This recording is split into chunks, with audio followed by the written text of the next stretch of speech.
내면의 성장에 대한 질문입니다. 스승님, 도원 공부를 시작한 지 5년이 되어 갑니다. 저는 얼마만큼 성장했는지 스스로 궁금할 때가 있습니다. 대부분의 사람들은 자기 자신에게는 냉철한 분별력을 가지지 못하는 것 같습니다. 그러면서 스스로 공부가 되어 있다고 착각하고 자신도 모르는 사이 다른 사람을 가르치고 싶어지기도 합니다. 공부하는 사람이라면 꼭 경계해야 할 것 같은데요. 스승님, 저는 공부하기 전에는 자신의 의견을 말하기보다는 다수의 의견에 따르는 편이었는데 요즘은 상황에 따라 제 의견을 말하는 변화가 생겼습니다. 이런 현상은 왜 일어나는 것이며 자신의 일에 있어서 냉철한 분별력으로 내 의견만 옳다는 편견에 빠지지 않고 상대의 의견을 존중하고 포용하며 내면의 깊은 성장을 하고 싶습니다. 어떻게 공부해야 하는지 스승님의 바른 가르침을 청합니다.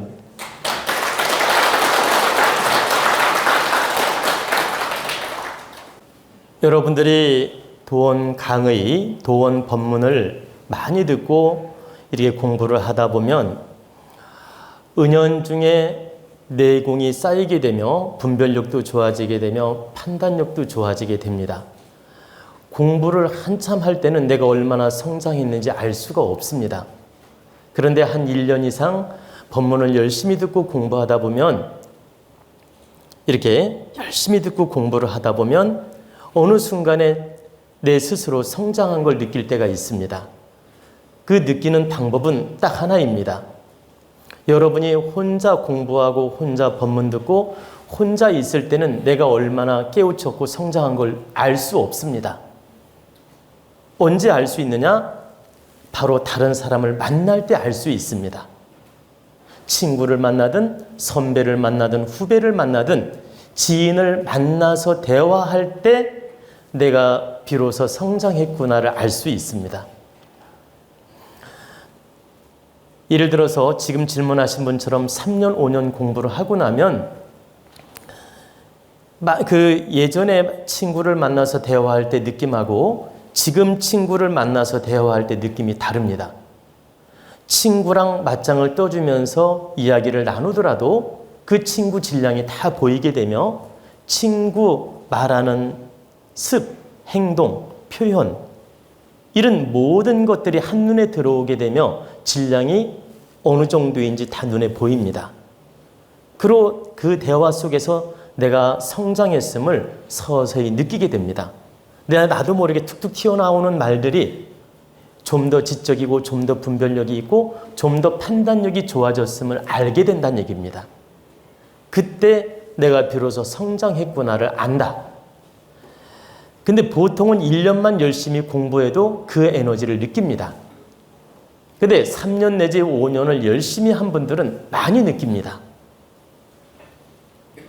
근데 세월을 5년 동안 보냈는데 쳇바퀴식으로 듣고 까먹고 무관심하고 듣고 까먹고 무관심하면 별로 성장한 거 못 느낍니다. 근데 꾸준히 믿음을 가지고 열린 마음으로 듣고 열린 마음으로 공부한 분은 100% 다 느낍니다. 이건 제가 100% 약속할 수 있습니다. 여러분들 중에 지인들을 만나면서 내가 많이 그런 그 격차를 느꼈다면 많이 성장했다는 뜻이고 격차를 별로 못 느꼈다면 아직 성장을 못했다. 그리고 여러분이 꼭 알아야 될 건 경력이 오래됐다고 공부가 많이 된 게 아닙니다. 1년밖에 안 됐어도 열심히 듣고 열심히 공부하고 열린 마음으로 지혜로운 마음으로 노력한 사람하고 5년을 시간을 보냈는데 좀 전에 말씀드린 것처럼 쳇바퀴 형태로 노력을 별로 안 한 분들은 1년 공부한 분에 비해서 성장이 낮을 수도 있다. 그래서 여러분들이 항상 내 연도 경력으로 자신을 평가하지 마라. 내가 5년 했다, 7년 했다 이걸로 평가하지 말라는 얘기입니다. 내가 1년을 했더라도 참되게 공부했는지 3년을 했더라도 참되게 했는지를 돌아봐야 됩니다. 그리고 참되게 했다면 반드시 그 지인들을 만날 때 격차를 느낀다. 그리고 격차를 느끼면서 자기도 모르게 가르치고 싶어지게 됩니다. 깨우쳐주고 싶어지고. 그래서 때로는 자기도 모르게 표현들이 지나치게 나올 수도 있고 가르치듯이 나올 수도 있고 마치 지도자처럼 말이 나올 수가 있습니다.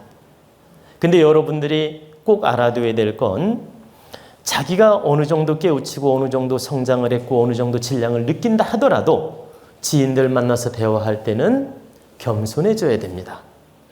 또한 상대에게 한마디 조언을 하더라도 나누는 마음으로 해야지 내가 명령하듯 가르치듯 하면 안 된다는 뜻입니다. 내가 누구를 가르치듯 막 깨우치듯 명령하듯 이렇게 아랫사람을 내가 가르치듯이 좀 잘난 모습을 보이려고 해서는 안 된다. 늘 겸손하게 한마디를 하더라도 나누는 마음으로 해야 된다. 나는 이러한 걸 깨우쳤으니 네가 이렇게 받아들이면 좋을 것 같다. 나는 너와 이런 좋은 기운을 나누고 싶다. 그리고 너와 좋은 대화를 나누고 싶다. 좋은 대화를 나누어서 네가 좀 더 좀 지적으로 성장했으면 좋겠다는 마음으로 좀 더 이렇게 지혜로워졌으면 좋겠다는 마음으로 나누는 겁니다. 내 깨우침과 내 지식을 나눈다. 내가 일방적으로 가르치고 지도한다 이 마음이 아니라 너와 나는 똑같은 인격체로서 나눈다. 이런 마음으로 대화를 이끌어가고 대화를 나누는 겁니다. 그러면 상대는 자존심도 상하지 않으면서 나를 존중해 주게 됩니다. 그리고 나 또한 상대를 존중해 주는 마음으로 깨우쳐 줄 때 나누는 게 되며 존중해 주는 마음으로 이렇게 한마디라도 이끌어 줄 때 나누는 게 될 뿐만 아니라 서로 자존심 상하지 않고 도움이 된다는 뜻입니다. 근데 내가 좀 깨우치고 알았다는 이유로 아상에 빠져가지고 자존심을 내세우면서 한마디 한마디 지적하면서 가르치듯 하면 들을 때는 이분이 들어줘요. 그러나 뒤돌아서서는 뭐라고 하느냐? 좀 공부하더니 잘난 척하네? 이런 식으로 몰고 갈 수 있다는 겁니다. 그래서 항상 내가 깨우친 질량은 상대를 통해서 느낀다. 그리고 상대를 통해서 말해주고 싶어지게 되고 상대를 통해서 나를 확인할 수가 있다. 그러나 절대적으로 겸손한 마음으로 다가가야 되며 상대를 존중해주는 마음으로 다가가야 되며 상대를 가르치다 하려고 하지 말고 나누는 마음으로 노력해야 된다. 그러면 상대가 다 받아주게 되고 흡수하게 되고 존중을 받다 보니까 이해를 다 하게 됩니다. 우리는 이런 자세로 노력하는 게 공부자의 자세다. 공부자의 마음이고 공부자의 바른 모습이다. 저는 여러분을 가르치는 스승이기 때문에 입장이 조금 다릅니다.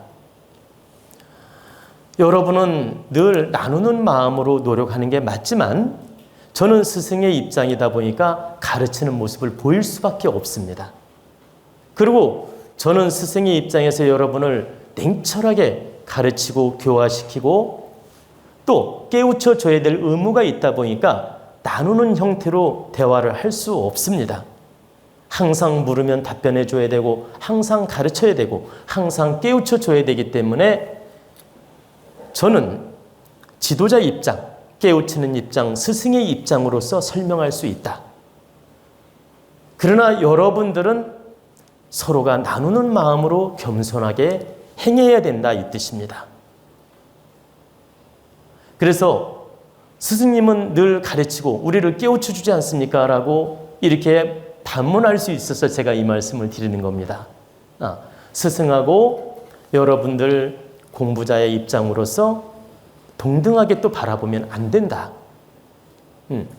여러분은 같은 공부자의 입장이기 때문에 동등한 입장에서 서로 존중해주면서 아껴주면서 서로 이해시키면서 노력하라 이 뜻입니다. 그게 바른 자세이며 바른 모습이며 바른 공부자란 뜻입니다.